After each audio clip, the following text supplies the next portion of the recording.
understand better. We acknowledge the authority of God's Word. We must be willing to submit to challenges our thoughts. So the purpose of the study is really just humility of the Old Testament. No thing, no situation, no violent act of persecution, nothing in the past, nothing in the future, no demon, no devil, not even death. God. Praise God that He's willing to forgive. Thank God for the cross where Jesus died for these sins and all of us. John 3:16. For God so loved the world that He gave His only begotten Son, that whoever believes in Him shall not perish, but have eternal life. The Bible has its own agenda, its own fantasy. Knowing what we respect and see that path, that point, that view, can we discern the intended message? So as I prepared to come here tonight, I did have an overwhelming urge to speak on humility, and whether or not that is from God, I suppose, will be decided later. But I doubt the devil, in any event, is the one prompting me to speak on one of the very things he hates, which is a humble heart. So what exactly is humility? Can anyone here tell me? Just throw it out there. What do you think it is?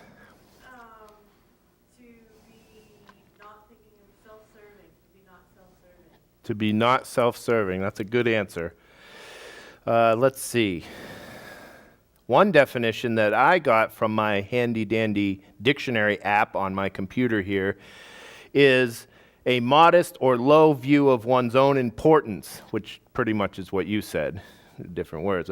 Or it says humbleness. Now that's just a regular old dictionary, nothing Christian about it or anything. And I think that verse gives a decent idea of what humility is, although from a biblical perspective, I do think that it kind of falls a little short of the mark. Nevertheless, it is clear that humility has something to do with how we think of ourselves. In that sense, the Bible gives us some clear insights as to how we ought to think of ourselves. Perhaps none clearer than in the book of Romans, chapter 12, verse 3, which reads, "For through the grace given to me, I say to everyone among you, not to think more highly of himself than he ought to think, but to think so as to have sound judgment, as God has allotted to each a measure of faith." So you see, it's not that we are to think of ourselves as the lowest of the low in order to achieve some saintly level of humility, but rather that we are not to think of ourselves more highly than we ought to. This is implying that there is some standard by which we are to measure our self-worth. Now, does anybody know what it is called when we put too much value on ourselves? Pride. That's a good answer. Good answer. The handy dictionary app defines pride as the quality of having an excessively high opinion of oneself or one's importance. And I would say that definition pretty much hits the mark. Too high of a view of our own importance. So humility says don't elevate your importance beyond where it needs to be, while pride says you think you are more important than you actually are. Now that distinction is important because it points out the fact that pride is actually a lie. You see, if it were not a lie, then pride wouldn't be any kind of trouble. If the highness I perceive my importance to be is the reality of my stature, then no bad thing could come from the realization of that truth, since it would be a truth. But the sting of pride is that it is not a truth. Pride is a lie. We think more highly of ourselves than reality warrants. The prideful think they are important, but in reality their importance is lower than they perceive it to be. This is why the Bible says in Proverbs chapter 16, the highway of the upright is to depart from evil. He who watches his way preserves his life. Pride goes before destruction, and a haughty spirit before stumbling. It is better to be humble in spirit with the lowly than to divide the spoils with the proud. To paraphrase, pride goes before the fall, or comes before the fall, depending on what translation of paraphrase you're reading. I'm kidding. When we think more of ourselves than we actually are, we will face bad things when the time comes for reality to show through. You see, thoughts cause actions, and actions cause reactions. Actions have effects. And if we act in ways unbecoming of our actual place in the world, then the effects of our actions will will not line up with what we thought was going to happen. A perfect example of this is Genesis 3, the fall of mankind. So let's read these verses in Genesis 3, starting in verse 1. Now the serpent was more cunning than any beast of the field which Jehovah God had made, and he said to the woman, Is it so that God has said, You shall not eat of every tree of the garden? And the woman said to the serpent, We may eat of the fruit of the trees of the garden, but of the fruit of the tree which is in the middle of the garden, God has said, You shall not eat of it, neither shall you touch it, lest you die. And the serpent said to the woman, You shall not surely die, for God knows that in the day you eat of it, then your eyes shall be opened, and you shall be as God, knowing good and evil. And when the woman saw that the tree was good for food, and that it was pleasing to the eyes, and a tree to be desired to make wise, she took of its fruit and ate. She also gave to her husband with her, and he ate.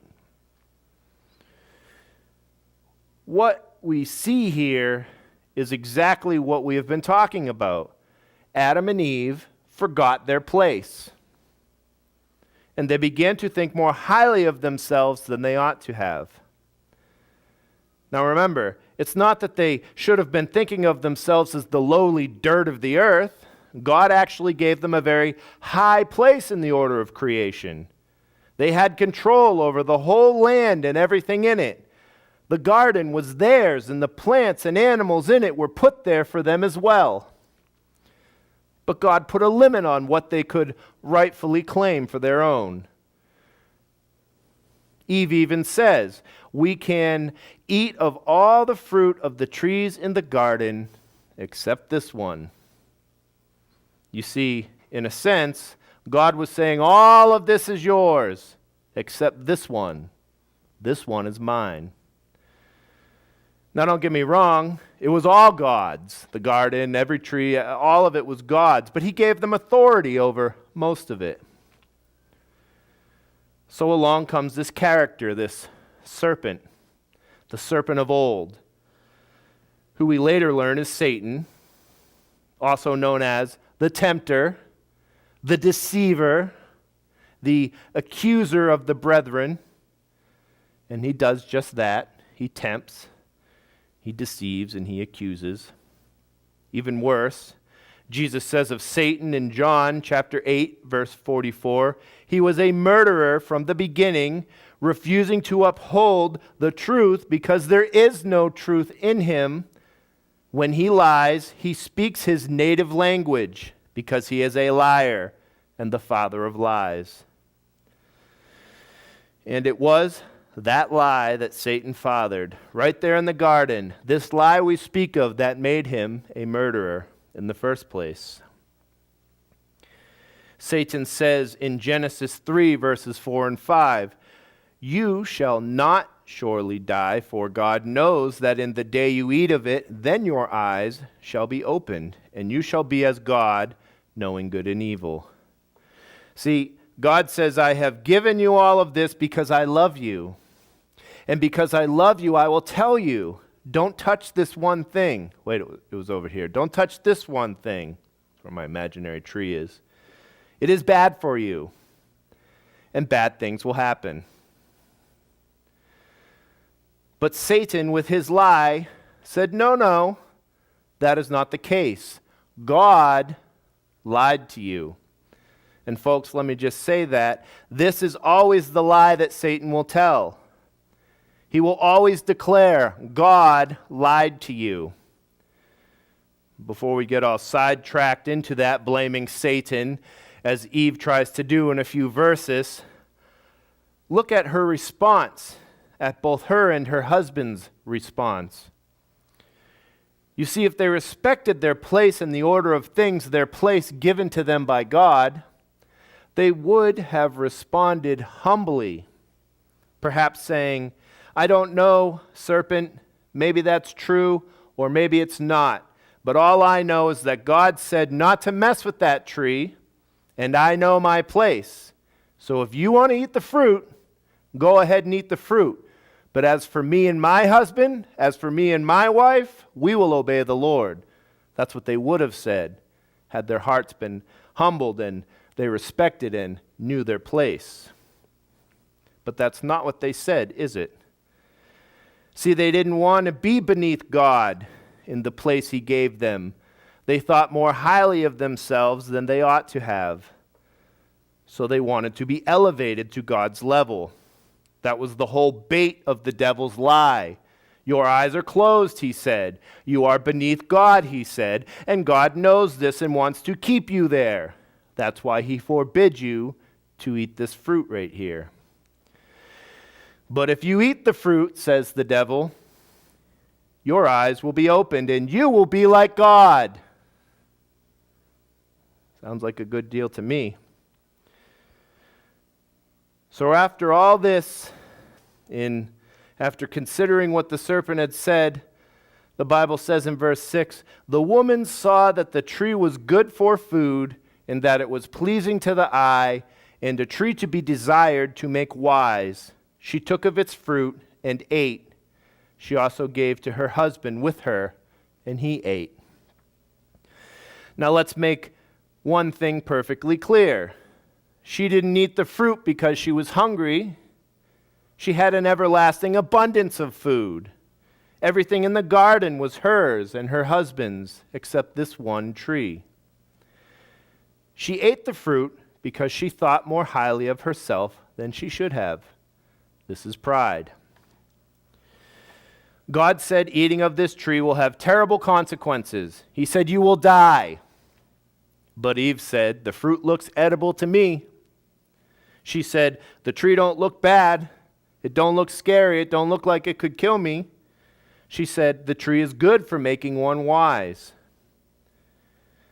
So the Bible says, she took of its fruit and ate, and she also gave it to her husband, and he ate.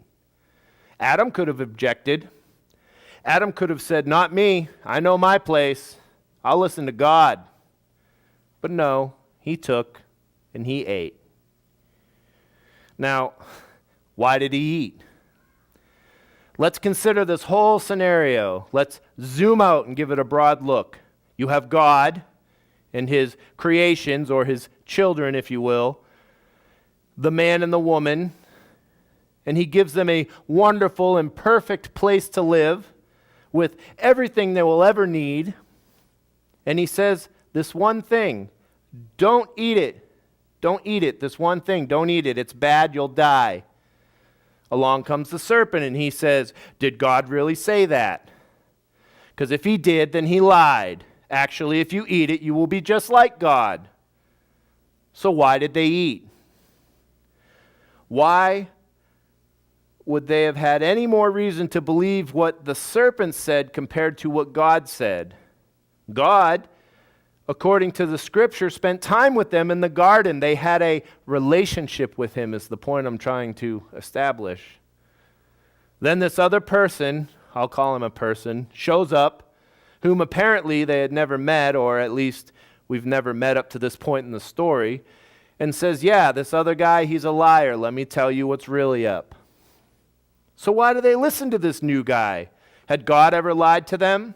Had he ever been mean to them or scolded them, done them wrong in any way?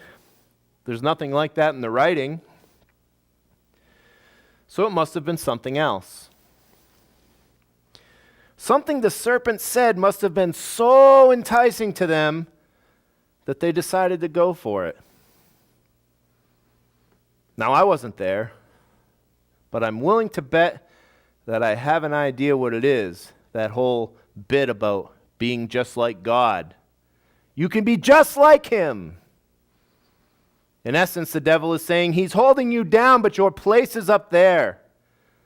Pride. Pride is the answer. Pride is why they ate. They weren't content where they were with what they had been given. So the moment someone told them that they that they deserved to be in a higher place, a better place, it doesn't appear to have taken much convincing. They were more than willing to seek that better, higher status for themselves. Was there anything wrong with what they had in the first place? No. God gave them a perfect life. He said it was good, double good. As good as it gets. That's how they had it. But they thought more highly of themselves than they should have. So the moment that serpent said God's place was available to them, they decided that would do. In a moment's time, they decided, yeah, I'll take that place right up there, that place where God is. But see what happens when we think more highly of ourselves than we ought to. Now, I've taken a lot of this implicitly from the writing, and that can be dangerous ground sometimes, I think, for sure. But there's a clear order of events that's going on here. Something happened here in the garden, and I know it wasn't God's fault, so we have to try and figure out what happened, because we don't have to look very far, perhaps the mirror maybe, before we can identify these own aspects to our own personalities. So what happens when we think more highly of ourselves than we ought to? Reality kicks in and bad things happen, because thoughts cause actions and actions cause effects. Pride comes before the fall. See, Adam and Eve were not prepared for what would come next, but they were not living in reality. They thought they deserved to be up there with God. So what happens? Let's read on the rest of the chapter, starting in verse 8. They heard the voice of Jehovah God walking in the garden in the cool of the day, and Adam and his wife hid themselves from the presence of Jehovah God in the middle of the trees of the garden. And Jehovah God called to Adam and said to him, "Where are you?" And he said, "I heard your voice in the garden, and I was afraid because I'm naked, and I hid myself." And he said, "Who told you you were naked? Have you eaten of the tree which I commanded you that you should not eat?" And the man said, "The woman whom you gave me, she gave me this tree, and I ate it." And Jehovah God said to the woman, "What is this you have done?" And the woman said, "The serpent deceived me, and I ate." And Jehovah God said to the serpent, "Because you have done this, you are cursed more than all cattle and more than every animal of the field. You shall go upon your belly, and you shall eat dust all the days of your life. And I will put enmity between you and the woman, and between your seed and her seed. He will bruise your head, and you will bruise his heel." Hello, Jesus. To the woman he said, "I will greatly increase your sorrow and your conception. In pain you shall bear sons, and your desire shall be toward your husband, and he shall rule over you." And to Adam he said, "Because you have listened to the voice of your wife, and have eaten of the tree of which I commanded you, saying, 'You shall not eat of it,' the ground is cursed for your sake. In pain shall you eat of it all the days of your life. It shall also bring forth thorns and thistles to you, and you shall eat the herb of the field." In the sweat of your face you shall eat bread until you return to the ground, for out of it you were taken, for dust you are, and to dust you shall return. And Adam called his wife Eve, because she was the mother of all living. And for Adam and his wife, Jehovah God made coats of skin and clothed them. And Jehovah God said, Behold, the man has become as one of us, to know good and evil. And now, lest he put forth his hand to take also of the tree of life and eat and live forever, therefore Jehovah God sent him out from the Garden of Eden to till the ground from which he had been taken. And he drove them out, and he placed cherubs at the east of the Garden of Eden, and a flaming sword which turned every way to guard the way to the tree of life. Now, there's a lot said here, but there's also just some key points that I want to focus on as it pertains to our topic tonight. First is that, like I said, they couldn't imagine what would have happened because any thought they did have was based on a lie. Yes, Satan's lie, but also the lie they convinced themselves of, the pride lie. Because pride robs us of our inability to see things clearly, robs us of our ability to see things clearly. Since again, in pride we are thinking more highly of ourselves than we ought to. We are thinking outside of reality. So now God says, basically, what have you done? Not that he didn't know, but he wants them to realize it for themselves, which they fail at, I'll add. Now everyone here plays the blame game, we all do. And they do too. Adam says, Eve made me do it. And Eve says, the devil made me do it. But if God is all fair, all good, and all just, and could he really punish them for something that wasn't their fault?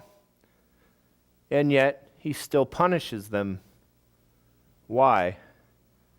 Again, pride. Sure, the devil told them a lie of sorts, a half-truth more or less. But again, why did they listen? Because they liked what he had to say. They wanted what was God's for their own. This is the root of the sin. It is the very same sin the devil himself was originally guilty of, wanting God's place. And he convinced the humans that they too could have God's place. Not that Satan does. You see, had pride not been in the picture, when told they could have God's place, they could have said, no thanks. I don't want God's place. I'm perfectly content in my own place, with the place that God gave me. This would have been the humble response. I know I'm not the dirt of the earth, but I know I don't belong in God's place, eating God's fruit from God's tree. Now, this is the most extreme example possible, I think, but there are many, many more practical, common, everyday situations where we are faced with exhibiting either humility or pride. Ephesians 5 is perhaps the most comprehensive treatment of humility I can think of. Although the word humility may not be explicitly spoken throughout every example, Ephesians 5:2 says, and walk in love as Christ also has loved us and has given himself for us. Christ is the highest of the highest, the name above all other names, the King of kings and the Lord of lords.